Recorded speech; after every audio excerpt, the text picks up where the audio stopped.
कहानी के शुरू होते ही हम एक आदमी को कार से निकलता हुआ देखते हैं। उसकी कार से निकलते ही किसी ने उसके ऊपर हमला कर दिया और वो मारा गया। इस मरने वाले आदमी की बेटी दरवाजा खोले अपने डैड के इंतजार में थी और वो अपने डैड के होते ही इस मर्डर को देख लेती है और साथ ही किलर को भी। और ये देखकर किलर, जिसका नाम जुकू है, उसे बहुत बुरा लगा। सीन कट होकर एकदम से सोते हुए जुकू की आंख खुलती है और हमें पता चलता है ये उसका ख्वाब था। जब से उसके साथ ये इंसिडेंट हुआ था उस दिन के बाद से आज तक ये इंसिडेंट उसके ख्वाब में आया करता था, इसीलिए वो बहुत ज्यादा डिस्टर्ब रहने लगा था। सीन कट होकर हम मटीमा नामी एक पॉलिटिशियन को देखते हैं। इसके पास इतनी पावर है कि वो अपने मुल्क की मिलिट्री को भी अपने फायदे के लिए इस्तेमाल करता है। हालांकि वो प्रेसिडेंट अभी बना नहीं, लेकिन इलेक्शन में खड़ा हुआ है। अब मटीमा को ये बात पता चली थी कि उसके सारे काले कारनामों का सबूत जॉनी के पास है, जो पहले कभी उसी के लिए काम किया करता था, लेकिन अब उसके लिए खतरा बन चुका था। वो इस चीज की खबर नेशनल सिक्योरिटी एजेंसी में देता है और वहाँ के सीनियर ऑफिसर मो को जॉनी को किसी भी हालत में जिंदा या मुर्दा पकड़ने का काम देता है। मो कुछ सोल्जर्स को जॉनी के घर पे भेजती है, लेकिन वहाँ पर उन्हें जॉनी नहीं मिलता। वो परेशान होकर जिमिनाई के पास जाती है, जो उनकी IT डिपार्टमेंट में काम करती थी। वो जिमिनाई से कहती है कि शहर के सभी CCTV कैमरास का इस्तेमाल करते हुए उसे अभी के अभी जॉनी की लोकेशन चाहिए। वो अपने काम में लग जाती है और सीन कट होकर फाइनली हमें जॉनी को दिखाया जाता है, जिसके पीछे बहुत से लोग पड़े हुए हैं। वो इस टाइम एक होटल रूम में है और ये भी जानता है कि मटीमा उसके पीछे पड़ा हुआ है, इसीलिए उसने एक रिपोर्टर को कॉल की। एक ऐसे रिपोर्टर को जो मटीमा का दुश्मन था, क्योंकि मटीमा की वजह से उसका करियर तबाह हुआ था। कॉल पर जॉनी उस एंकर को कहता है, अगर तुम मटीमा से बदला लेना चाहते हो तो फिर यही मौका है तुम्हारे पास। मेरे पास उसके खिलाफ कई सबूत है, मैं तुम्हें कुछ फाइल्स सेंड कर रहा हूँ, इसे अपनी जान से ज्यादा संभाल कर रखना। इसके बाद हम दोबारा जुको से मिलते हैं, जो अपनी फैमिली को लेकर बाहर निकला था। उन्होंने अपने बेटे को स्कूल छोड़ा, फिर वो अपनी वाइफ को लेकर मार्केट आ गया। ये एक हैप्पी फैमिली नजर आ रही थी। जो भी अब काम पे आ गया, जहाँ हमें मालूम हुआ कि वो तो एक नॉर्मल सी बाइक रिपेयरिंग शॉप के अंदर काम करता है। यहाँ ऑफिस में जिमिनाई ने भी जॉनी की लोकेशन को ट्रेस कर लिया था और ट्रेस करते ही सोल्जर्स उसे पकड़ने के लिए उसके होटल जा पहुंचे थे। जॉनी जैसे ही सोल्जर्स को नोटिस करता है तो फौरन अपनी कार लेकर वहां से भाग निकलता है। सोल्जर्स भी उसके पीछे लग जाते हैं। वो उसे शूट भी कर सकते थे, लेकिन मो ने उन्हें मना कर दिया, ये कहते हुए कि हमें जॉनी को जिंदा पकड़ना है और उसके पास मौजूद सभी सबूतों को तबाह करना है। जॉनी इस टाइम जुको के पास आया था, क्योंकि पहले वक्तों में वो जॉनी का पार्टनर हुआ करता था, लेकिन आखिरी मर्तबा जब उसने जॉनी के लिए एक आदमी को मारा और उसे मरता हुआ उसकी बेटी ने देख लिया, तब के बाद से जुको ने हर बुरा काम छोड़ दिया था। लोगों की नजर में बेशक इनका काम बुरा था, लेकिन हकीकत ये थी कि इनका काम बुरा नहीं था। ये लोग मटीमा के खिलाफ लड़ रहे थे, क्योंकि पावर में आने की वजह से उसके खिलाफ कोई बात नहीं कर पाता था। जो को जॉनी की एक भी बात सुनने को तैयार नहीं था, लेकिन यहाँ जॉनी उससे कहता है अब वक्त आ गया है उस मिशन को पूरा करने का जिसे हमने स्टार्ट किया था। जो को साफ मना कर देता है, ये कहते हुए अगर मैंने ये काम किया तो वो मेरी फैमिली के पीछे पड़ जाएंगे। तो अब जॉनी कहता है ये मिशन तुम्हारी फैमिली से ज्यादा जरूरी है, और जिन लोगों की तुम बात कर रही हो वो अभी भी तुम्हें देख रही है, क्योंकि वो पहले मेरा पीछा कर रहे थे। ये कहते हुए वो अब जुकू को गले लगा लेता है। सीक्रेटली वो एक डिवाइस जुकू की पॉकेट में डालता है और उससे कहता है तुम मेरी आखिरी उम्मीद हो जुकू, मैं कैंसर की लास्ट स्टेज पे हूँ, मैं खुद ये काम नहीं कर सकता और अब ये तुम्हें ही पूरा करना होगा। इसके बाद जॉनी बाहर निकलता है और अपनी कार में बैठकर तेजी से कार चलाने लग जाता है। सोल्जर्स भी तेजी से उसकी कार का पीछा कर रहे थे, जबकि जॉनी कार चलाते हुए एक टूटे ब्रिज के पास आ चुका था। कार से निकलकर अब वो ब्रिज के ऊपर खड़ा हो गया। इससे पहले कि लोग उससे कोई भी सवाल करते, कुछ भी पूछते, वो यहाँ से जंप करके सुसाइड कर लेता है। उसका मरना सिक्योरिटी एजेंसी के अंदर जिमिनाई भी देख चुकी थी और ये देखकर वो शॉक रह गई। उसके मुंह से दुख साफ जाहिर हो रहा था और यहाँ पे हमें रिवील हुआ कि बेशक वो सिक्योरिटी एजेंसी में थी, लेकिन वो जॉनी के ग्रुप के साथ काम किया करती थी और जॉनी के मरने से उसे बहुत दुख हुआ था। यहाँ अब उसकी लीडर मो उससे जुकू को तलाश करने को कहती है, जो कि इस टाइम मार्केट में गया था। उसे जब अपनी वाइफ मार्केट में नजर नहीं आती तो वो उसे कॉल करके बताता है कि वो 2-4 दिन के लिए कहीं जा रहा है और जल्दी लौट कर आएगा। ये कहने के बाद वो एयरपोर्ट पे गया और वहाँ के लॉकर से कुछ चीजें चुराई। यहीं पर जिमिनाई ने उसे ट्रेस कर लिया और उसके पीछे सोल्जर्स भेज दिए। सोल्जर्स उसे यहीं से अरेस्ट कर लेते हैं और उसे लेकर जाते हैं एक रूम में। वो जबरदस्ती उससे कुछ पूछताछ कर रहे थे, लेकिन तभी जुको ने उल्टा उन्हीं के ऊपर वार करके अपने आप को उनसे छुड़वा लिया। जुको अब पैदल ही चलता हुआ अपनी बाइक शॉप पे आया था, क्योंकि वो नहीं चाहता था कि उसके बाइक के जरिए कोई उसे ट्रेस कर ले। एयरपोर्ट से जो उसे सामान मिला था, उस सामान में एक मैप भी था और मैप पे एक निशान बना था। यानी इसका मतलब यहाँ पर जुको को जाना था। वो अब इस शॉप से एक नई बाइक लेता है और अपना सफर शुरू कर देता है। यहाँ जब जिमिनाई जुको को ट्रेस नहीं कर पाती तो वो यानी उसकी लीडर उसकी फैमिली को किडनैप करवा लेती है। जुको की वाइफ से ये लोग इन्वेस्टिगेशन करते हैं कि जुको और जोनी का क्या ताल्लुक था, लेकिन जुको की वाइफ उसके पास्ट के बारे में कुछ भी नहीं जानती थी। उससे जुको के बारे में जब कोई इन्फॉर्मेशन नहीं मिलती तो मैटीमा मो को अपने घर बुलाता है और उससे कहता है कि अगर तुमने जुको को पकड़कर उससे सारी सच्चाई नहीं उगलवाई कि उनका आगे का प्लान क्या है और उनके पास मेरे खिलाफ कौन कौन से सबूत है, तो देख लेना मैं भी तुम्हारे डैड की सच्चाई सबको बता दूंगा। वो उसे उसके डैड के खिलाफ कुछ सबूत दिखाता है। जब व्हाइट और ब्लैक लोगों के दरमियान में जंग छिड़ी थी तो मो के डैड सीक्रेटली व्हाइट लोगों का साथ दे रहे थे, जिससे उन्हें पैसे मिले थे। अब आधी रात में जुको जिमनाई को कॉल करता है और उससे पूछता है कि अब क्या प्लान है आगे का, जॉनी मेरे से राब्ता क्यों नहीं कर रहा। तो जवाब में जिमनाई बताती है कि वो मर चुका है। ये सुनकर वो भी दुख से पागल हो गया, क्योंकि जुको के लिए वो एक फैमिली की तरह था। जॉनी ने बिल्कुल उसे एक बाप की तरह पाला था। यहीं पर जिमनाई उसे एक और बुरी खबर ये देती है कि मो ने उसकी फैमिली को किडनैप कर लिया था। ये सुनकर जुको कहता है मैं फौरन वहां वापस आ रहा हूँ। तो जवाब में जिमनाई कहती है नहीं, तो अपना मिशन पूरा करो, यहाँ की सारी कंडीशन मैं संभालूंगी, मैं उन्हें किसी तरह यहाँ से निकाल लूंगी। यहाँ वापस अपने ऑफिस में आकर अगले दिन को ये खबर मिलती है कि जोको अपनी वर्कशॉप से एक बाइक चुरा कर भागा था। ऐसे में वो न्यूज़पेपर के अंदर एक बाइक चोर के नाम का ऐड दे देती है। अब जोको जैसे ही फ्यूल डलवाने के लिए रुकता है तो वहाँ उस फ्यूल स्टेशन की मालिक जुको को पहचान लेती है। वो जुको का पीछा तो नहीं करती, लेकिन सिक्योरिटी एजेंसी को कॉल करके उसके बारे में खबर कर देती है। दूसरी तरफ सिक्योरिटी एजेंसी के अंदर जिमिनाई जुको की वाइफ के पास जाती है और उससे कहती है घबराओ मत, मुझे जुको ने भेजा है और मैं तुम्हें यहाँ से बाहर निकाल लूंगी। अभी वो ये बात करके बाहर निकली ही थी कि उसे पता चला उसकी ये सारी बातें एक दूसरी एजेंट सुन चुकी है, जो मुंह यानी अपनी बॉस को जाकर सब सच बता देती है और बॉस जिमिनाई को अरेस्ट करने का ऑर्डर दे देती है। ऑफिसर्स जब उसे अरेस्ट करके ले जा रहे थे तो रास्ते में ही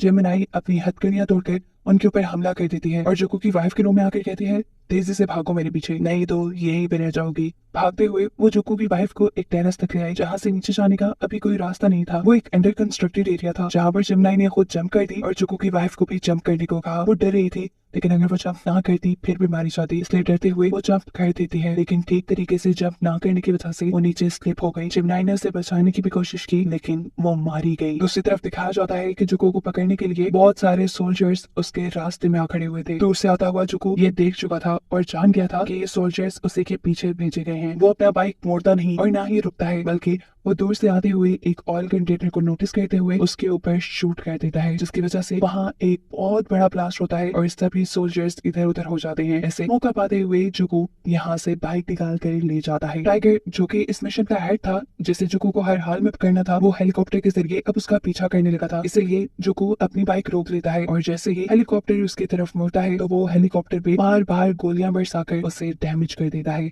और ऐसे अपनी बाइक लेकर आगे पहुंच जाता है। अब शाम भी हो चुकी थी, उसे कहीं रुकना था। उसने अपना बाइक झाड़ियों में छुपाया और खुद के लिए कोई रहने की जगह ढूंढने लगा और तभी उसे दूर से एक हेलीकॉप्टर दिखाई दिया और उसे मालूम हुआ कि टाइगर के लोग यानी वो सारे सोल्जर्स यहीं करीब ही छावनी लगाकर बैठे हैं। फिलहाल के लिए तो वो चुप हो जाता है, लेकिन रात में वो मौका पाते ही उस छावनी के ऊपर हमला कर देता है और वहाँ मौजूद सभी सोल्जर्स को मार डालता है। सभी सोल्जर्स को मारने के बाद यहाँ जो बचा था वो टाइगर था, यानी उन सब का लीडर, जो इतनी हलचल सुनकर जाग उठा था। यहाँ उसके और जुको के दरमियान में फाइट शुरू हो जाती है। पहले पहले तो जुको उसे बहुत मारता है, लेकिन फिर एक वक्त ऐसा आया कि टाइगर उसके ऊपर भारी पड़ गया। यहाँ तक कि टाइगर ने उसके पेट के अंदर चाकू से वार करके उसे जख्मी भी कर दिया, लेकिन जो वो हार नहीं मान सकता था, वो अपने ऊपर कंट्रोल पाता है और फिर अपनी सारी ताकत जमा करते हुए टाइगर को उठाकर दूर पटक देता है, जिससे अब वो जख्मी हो गया था। उसने टाइगर को मारा नहीं, बल्कि वो टाइगर को छोड़ के जल्दी से हेलीकॉप्टर की तरफ बढ़ा। गन पॉइंट पे पायलट को लेकर वो वहां से उड़ गया। अब जहाँ उसने जाना था वहीं से कुछ दूरी पर उसने हेलीकॉप्टर रुकवाया और पायलट को शुक्रिया करके जाने का बोला। वो जख्मी इतना था कि उससे चला भी नहीं जा रहा था। थोड़ा ही चलने पर वो बेहोश होकर गिर गया और यहाँ के करीबी लोगों ने उसे फसलों में से उठाया। वो उसे अपने साथ ले गए। असल में ये लोग भी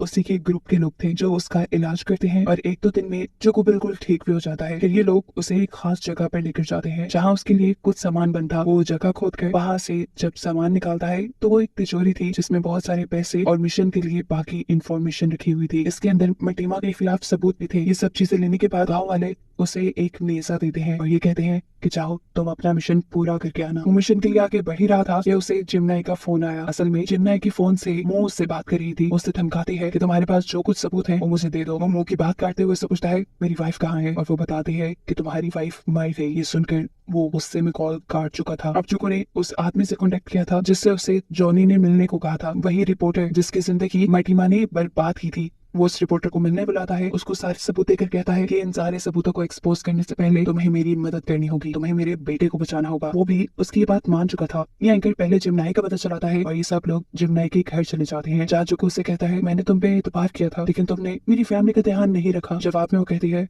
ऐसा नहीं है जुको, मैंने अपनी पूरी कोशिश की थी, लेकिन उस टाइम सिचुएशन मेरे हाथ से बिल्कुल बाहर निकल गई। वो भी जानता था कि सब में जिमनाई की गलती तो है ही नहीं। उसे कहता है अच्छा ठीक है, मेरी बात सुनो, अब मुझे किसी भी हाल में मेरे बेटे को बचाना है, पता लगाओ कि वो कहाँ है। जिमनाई अब सर्च करती है और उसे पता चलता है कि जुको का बेटा मटीमा के घर पे था। रात के अंधेरे में जुको अब मटीमा के घर पहुंच चुका था अपने बेटे को रेस्क्यू करने के लिए। बाहर बहुत सारे सिक्योरिटी ऑफिसर से भी उसका सामना हुआ, जिसको उसने बड़ी ही आराम और खामोशी से मार डाला। जिसके बाद वो घर के अंदर घुसा और गन की पीछे वाली साइड से उसके सर पे हिट करते हुए उसे भी बेहोश करके बांध दिया। जब उसे होश आया तो जुको ने उससे पूछा बताओ मेरा बेटा कहाँ है। इससे पहले कि वो मटीमा को कुछ कहता, मटीमा उसे धमकी देता है अगर मुझे एक खराश भी आई ना तो देख लेना तुम्हारा बेटा मारा जाएगा। जुको उसकी एक नहीं सुनता और उसके फोन से मुंह को कॉल मिलाता है और मटीमा से कहता है इसे कहो जल्दी से मेरा बेटा यहाँ लेकर आए। मटीमा क्योंकि इस टाइम बंधा हुआ था तो उसकी ताकत कुछ नहीं थी। उसने भी मुंह को वैसे ही करने को कहा जैसा जुको ने बोला। जितनी देर ये लोग जुको के बेटे का इंतजार कर रहे थे तब तक मटीमा ने उसे खरीदने की भी कोशिश की, उसे लालच भी दी उसे जिंदा छोड़ने के लिए, लेकिन जुको ने जवाब दिया नहीं, मैं तुम्हारे जैसे इंसान के हाथों नहीं बिकूंगा। तुमने अपने ही लोगों को धोखा दिया और तुम्हारी वजह से हम जैसे कितने ही लोग भूखे मर रहे हैं। एकदम से इन्हें बाहर से फायरिंग की आवाज सुनाई देती है और जुको को पता चल जाता है कि मटीमा ने उसके साथ चालाकी खेली। उसने यहाँ पे बहुत सारे सोल्जर्स को बुला लिया था, जिन सोल्जर्स को अभी भी टाइगर नामी सोल्जर लीड कर रहा था, जिसे जुको वहाँ जिंदा छोड़ाया था। जुको खुद एक ट्रेंड कमांडर था, ज्यादा लोगों से लड़ने की ट्रेनिंग उसे पहले से ही दी गई थी। वो बिना वक्त जाया किए अपनी बंदूक हाथ में लिए सभी लोगों को मारता चला जाता है और फिर आखिर में बच जाता है टाइगर।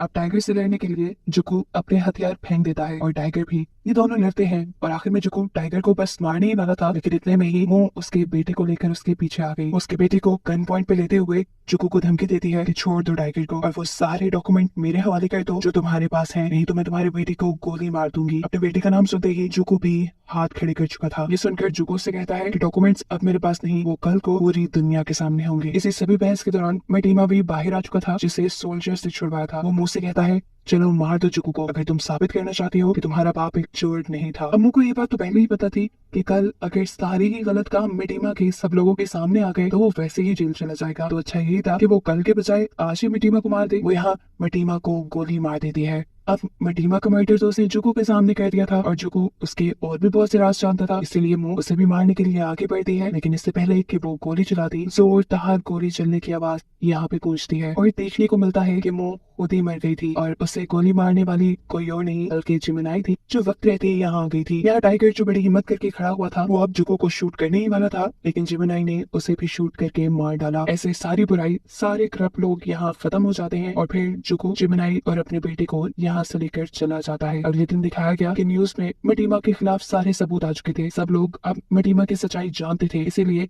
किसी ने भी उसके मरने का अफसोस नहीं किया था। जबकि जुको अब अपने बेटे को लेकर किसी दूसरे शहर शिफ्ट हो रहा था और अभी भी उसके साथ उसकी वाइफ की यादें थी, जिससे वो बहुत प्यार करता था और इस सारे वाकये में उसे सिर्फ अपनी वाइफ को खोने का ही दुख था, जिसे दिखाते हुए ही ये कहानी यहाँ खत्म हो जाती है।